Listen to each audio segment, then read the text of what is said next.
नमस्कार, Mahakal today bulletin में एक बार फिर से आप सभी का हार्दिक स्वागत है। मैं हूं आपके साथ अरुण वर्मा। सबसे पहले शहर की खास खबरें। उज्जैन के चिंतामण गणेश मंदिर पर बुधवार को दूसरी जतरा पर श्रद्धालुओं का जनसैलाब उमड़ा। कल सुबह से ही बड़ी संख्या में श्रद्धालुओं ने भगवान का पूजन अर्चन किया।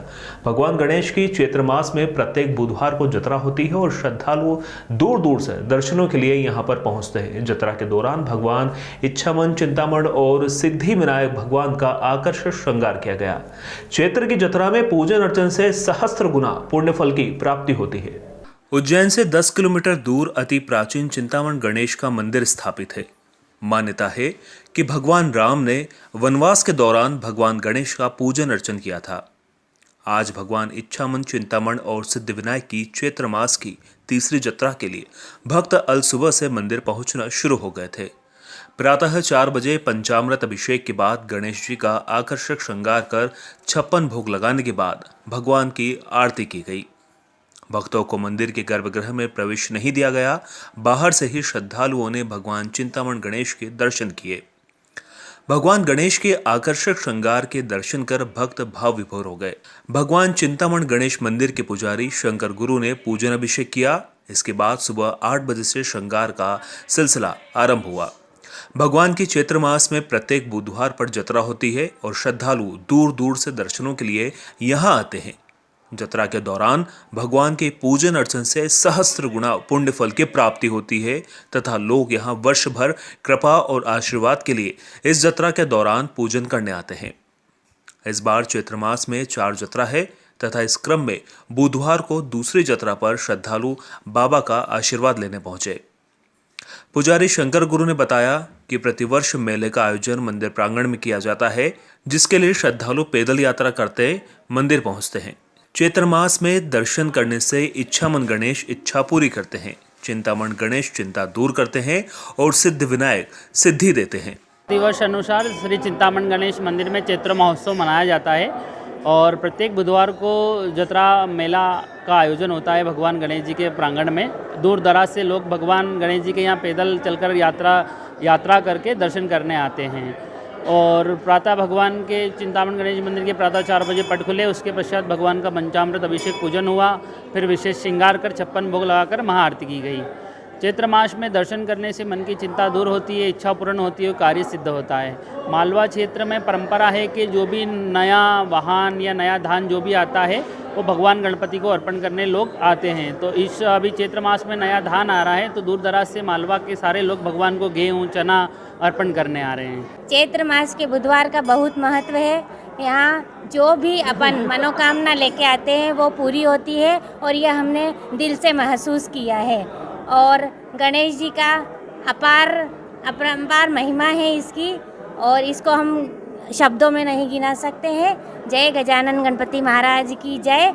हम हर बुधवार को यहाँ हर जतरा पे आते हैं और हम मतलब मन को तसल्ली मिलती है।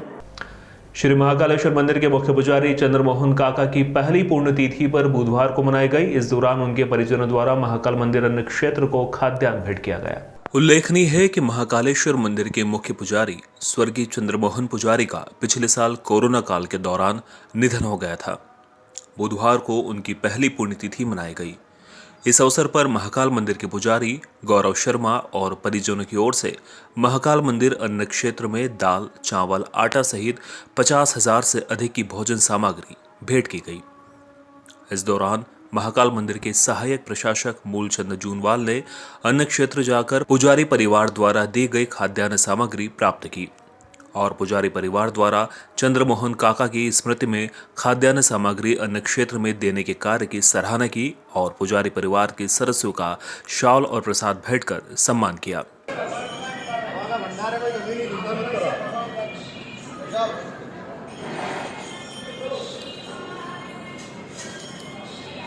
विनी कराएगा।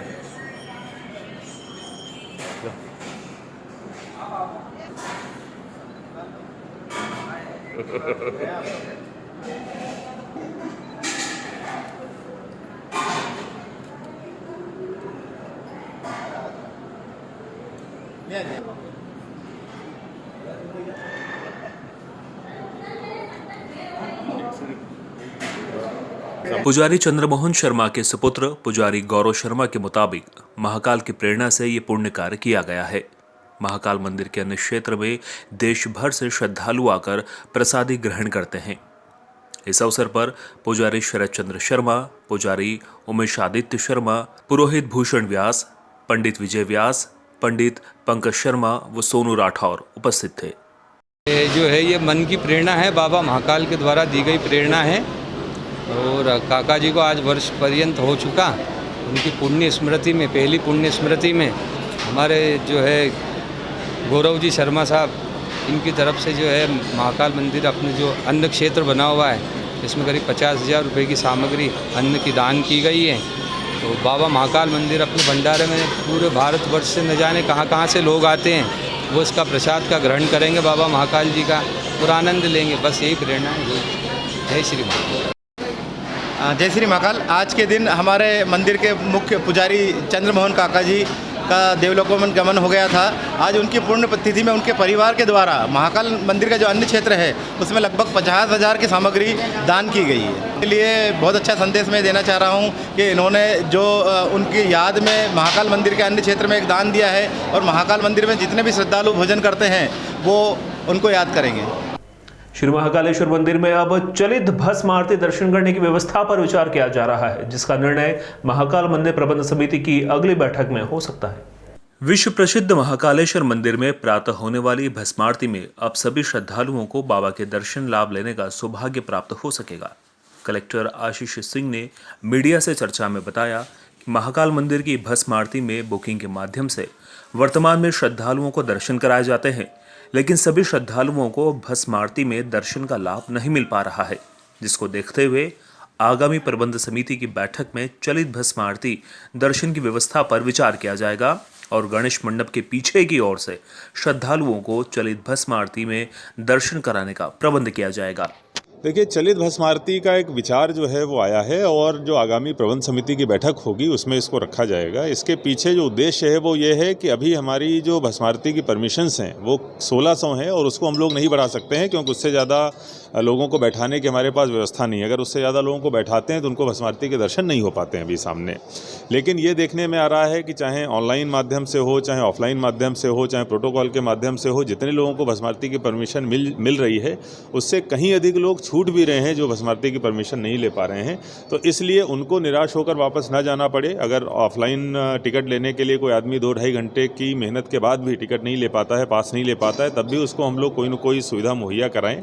इसके लिए विचार आया है कि गणेश मंडपम की पीछे की जो 2 लाइनें हैं उनको अगर हम लोग छोड़ देते हैं और वहाँ पर चलित भस्म आरती चलती रहती है, चलित दर्शन चलते रहते हैं, बाकी शेष जगहों पर लोग आराम से यथावत जैसा पहले बैठते थे वैसे बैठे रहें।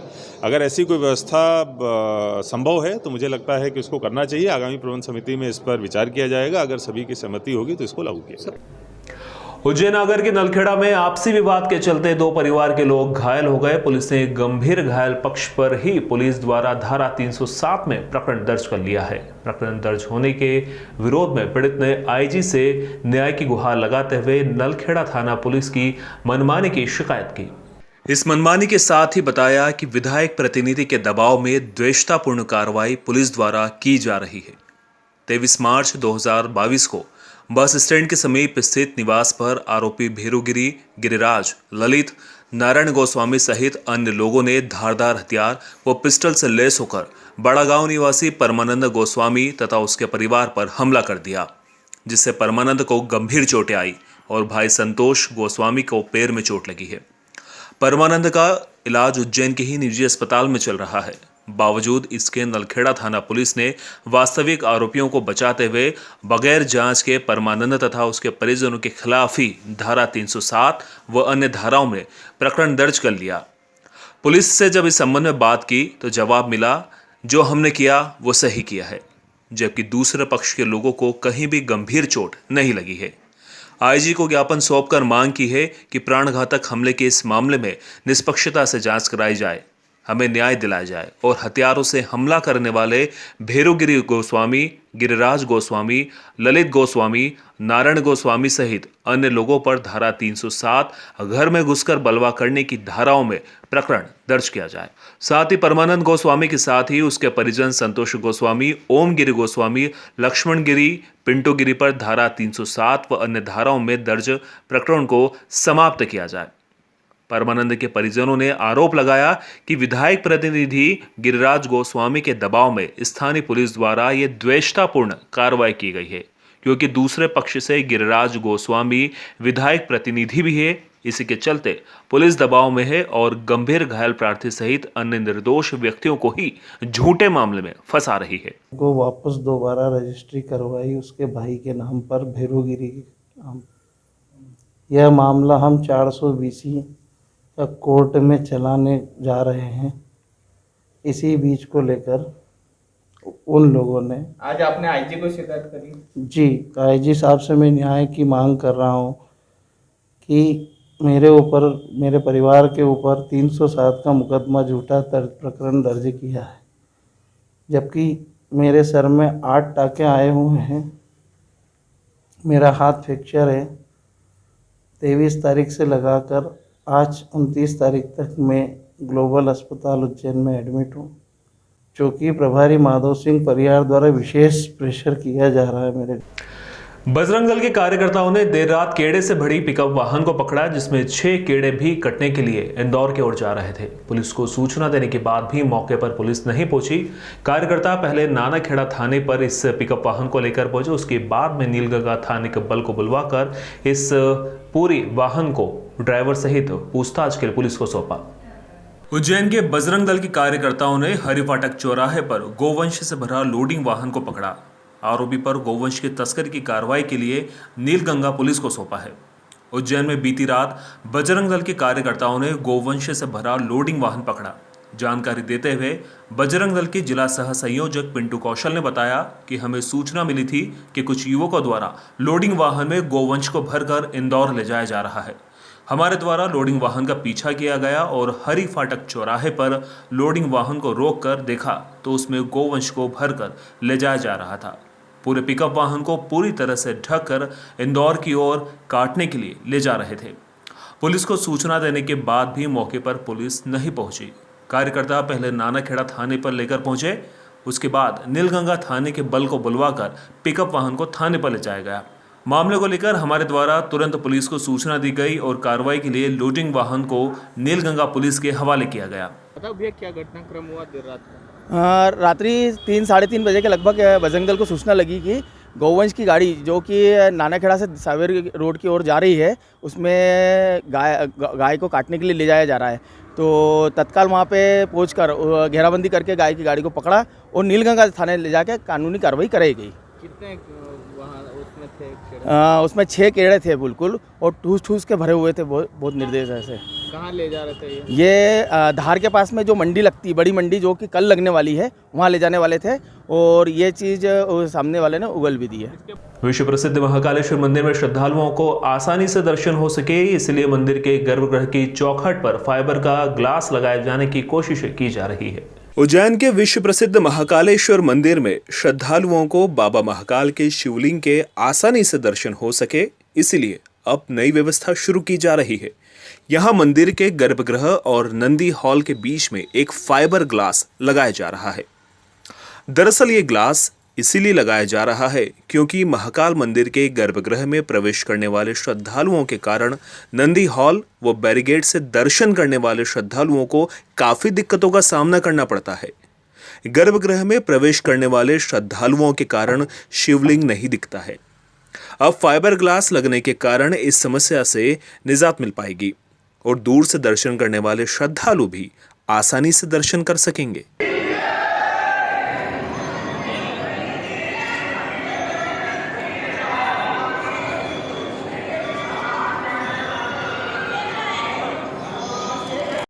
महाकाल मंदिर प्रबंध समिति ने एक बहुत ही अच्छा सुंदर निर्णय लिया है। आम दर्शनार्थी को जो तकलीफ थी, उस तकलीफ को देखते हुए मंदिर समिति ने एक फाइबर का कांच गर्भगृह के बाहर लगाने का प्रस्ताव रखा है। वो बहुत जल्द शीघ्र लग जाएगा। उससे यह रहेगा कि जो 1500 की और VIP रसीद अंदर लोग जाते हैं, जिसके कारण आम दर्शनार्थियों को दर्शन नहीं हो पाते थे, वो अब सुलभता से पूरे भगवान महाकाल जी का शिवलिंग देख पाएंगे और दर्शन कर पाएंगे, जिससे भगवान जी का आनंद मंगल होगा। विक्रमोत्सव 2022 में 200 कलाकारों और हाथी घोड़ों से सजा महानाट्य विक्रमादित्य का मंचन सामाजिक न्याय परिसर में किया जा रहा है। यहां बड़ी संख्या में जन समुदाय पहुंच रहे हैं और इस भव्य आयोजन की भूरी भूरी सराहना भी की जा रही है। विक्रमोत्सव 2022 में मंगलवार को सम्राट विक्रमादित्य की जीवन गाथा को पूर्ण वैभव के साथ एक विशाल नाट्य प्रस्तुति में देखना दर्शकों के लिए रोमांचकारी अनुभव था। सामाजिक न्याय परिसर में महानाट्य विक्रमादित्य का मंचन हुआ। इस प्रस्तुति की एक खास बात यह थी कि इसमें हाथी, घोड़े, बग्गी और पालकी के साथ स्पेशल इफेक्ट्स VFX का इस्तेमाल किया गया।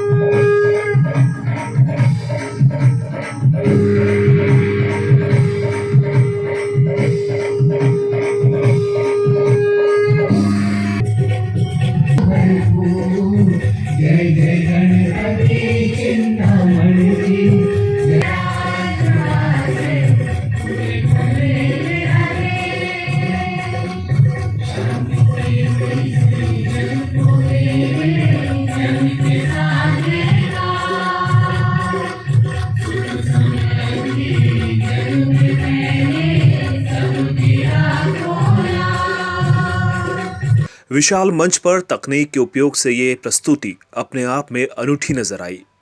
2 घंटे 15 मिनट के इस नाटक में सम्राट विक्रमादित्य के जीवन की बहुत सारी घटनाओं को निर्देशक संजीव मालवी के निर्देशन में कलाकारों ने प्रस्तुत किया। ये देश का एकमात्र ऐसा महानाट्य है जिसका मंचन देश के सभी प्रमुख नगरों में किया जा चुका है। गौरतलब है कि सम्राट विक्रमादित्य 2000 वर्ष के बाद आज भी भारतवर्ष में प्रत्येक व्यक्ति के हृदय में एक विशेष छवि, एक अत्यंत आदर रखते हैं, जिनका राज्य भारत के भूभाग के बाहर पाकिस्तान, बांग्लादेश, अफगानिस्तान, नेपाल, भूटान, बर्मा से लेकर यूरोप तक फैला हुआ था। इनकी राज्यसभा महाकवि कालिदास सहित नवरत्नों से सुशोभित थी। जो आज्ञा शत्रप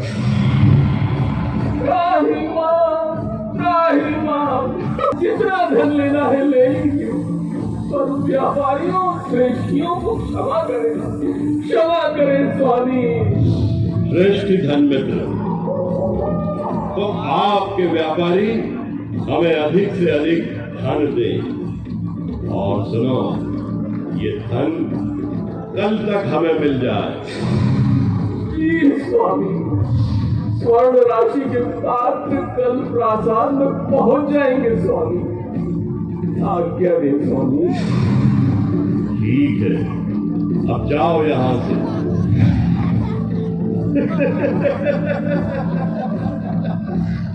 देखा, सीधी उंगली से घी नहीं निकलता।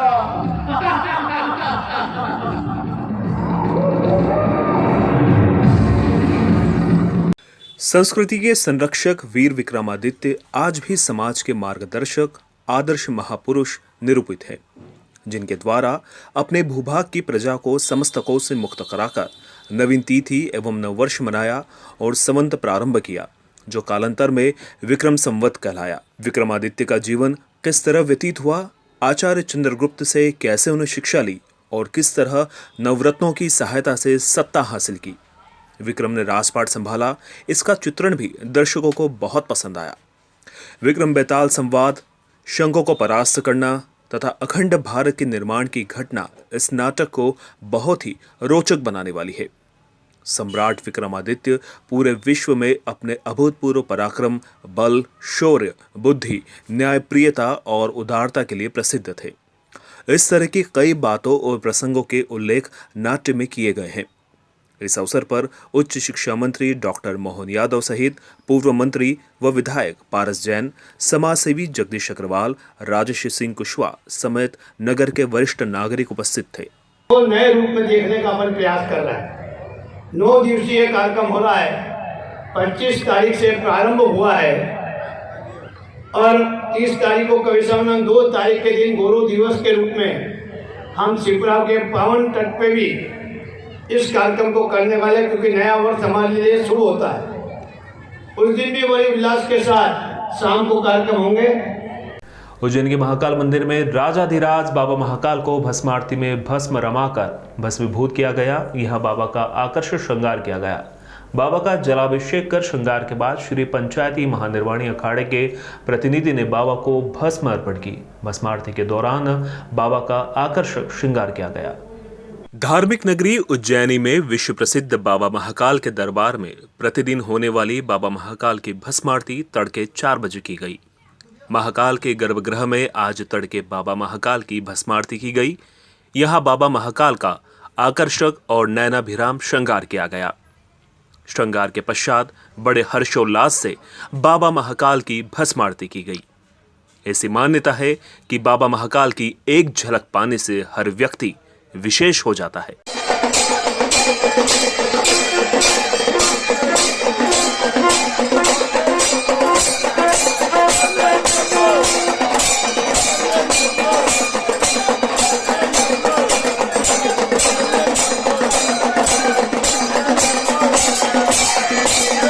नित्य प्रतिदिन होने वाली भस्म आरती में बाबा महाकाल का पंचामृत अभिषेक हुआ, अर्थात दूध, दही, घी, शक्कर एवं शहद से बाबा को नहलाया गया।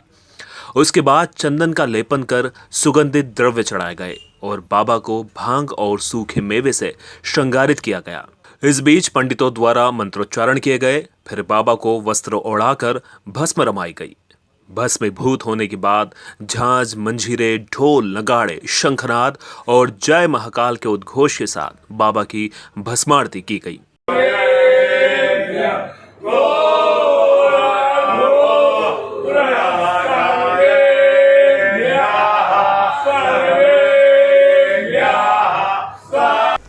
महाकाल टुडे बुलेटिन के संग में फिलहाल इतना ही। आप देखते रहिए महाकाल टुडे।